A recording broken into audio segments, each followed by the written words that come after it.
Welcome back my channel care home with Tina. कैसे हो मेरी यूट्यूब फैमिली?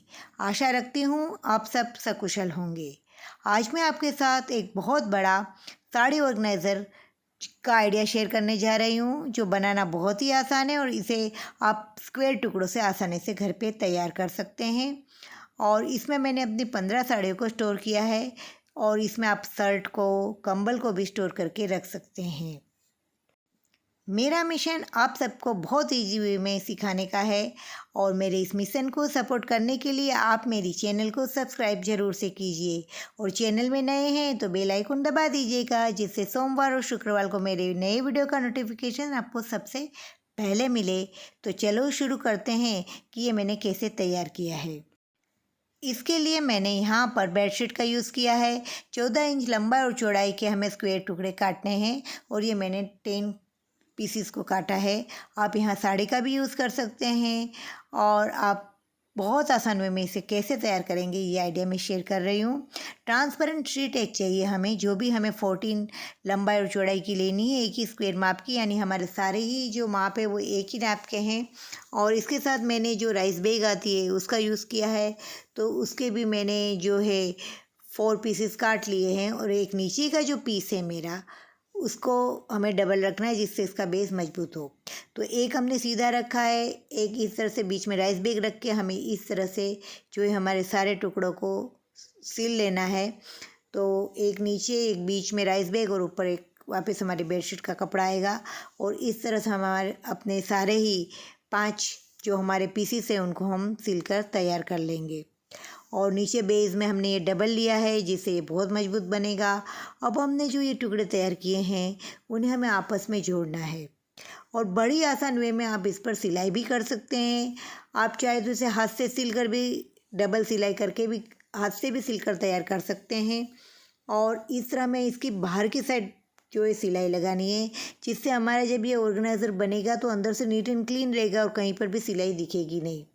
और इस तरह से आपको पहले 3 जो भाग है इसको एक दूसरों के साथ जोड़ना है और जोड़ने के बाद देखिए ये बाहर की साइड से बिल्कुल आपको सिलाई दिखेगी, लेकिन अंदर की बाजू से ये बिल्कुल नीट एंड क्लीन तैयार हुआ है। अब हमने जो वो ट्रांसपेरेंट शीट थी हमारी एक, उसे भी हमें इन दोनों बाजू से इस तरह से रख कर बीच में हमें इस तरह से जोड़ कर एक जो है स्क्वायर जैसा बन जाएगा। तो हमें इस तरह से इसको भी यहाँ रख कर इस तरह से सिल लेना है और फिर हमें इसकी चारों बाजू जो है पाइपिंग कर लेनी है। और ये पाइपिंग कैसे करना है वो मैंने मेरे बहुत सारे वीडियो में आपके साथ शेयर किया है, तो आप वहाँ से इसे देख सकते हैं। नीचे का जो हमारा एक पीस बचा है जिसे हमने डबल राइस बैग लगा के क्विल्ट किया था, उसको हमें नीचे रखना है और इसको चारों बाजू से इस तरह से मैंने क्लिप की मदद से यूँ लगा दिया है और इसे सिल लेना है। सिल लेने के बाद हमें इसके चारों बाजू भी जो है पाइपिंग कर लेनी है। और अब हमें जो हमारा एक टुकड़ा लास्ट का बच गया है उस पर हमें पाइपिंग करनी है 3 बाजू से और ये हमारा तैयार हो गया है। अब इसके सब बाजू हमने पाइपिंग से इसे कंप्लीट कर लिया है।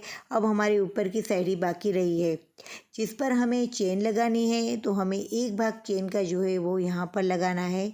चेन हमें उल्टी लगानी है, इस बात का आप ध्यान रखिए और सीधा इस पर आप आसानी से सिल सकते हैं।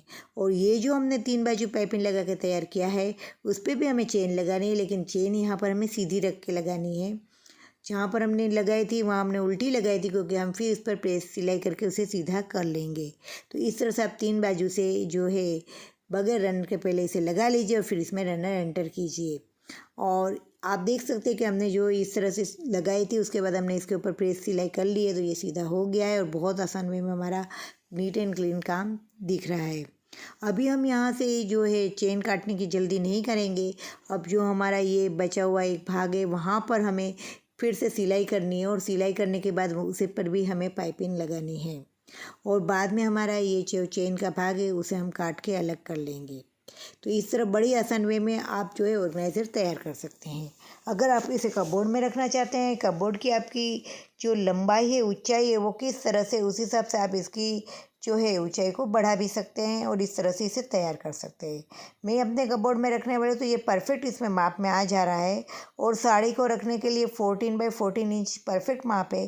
तो आप इस तरह से इसे एक मजबूत और अच्छा सा ऑर्गेनाइज़र घर पे तैयार कर सकते हैं और इसमें आप बहुत सारे कपड़े को इसमें स्टोर करके रख सकते हैं। ऐसे ऑर्गेनाइज़र आप घर पे ही तैयार कीजिए और मार्केट से महंगे महंगे ऑर्गेनाइज़र लेने से बचें। खुद बनाने से आनंद भी बहुत मिलता है, हमारे में पॉजिटिव एनर्जी का संचार होता है और आप इस तरह से कुछ ना कुछ अपने लिए और घर के लिए करते रहिए।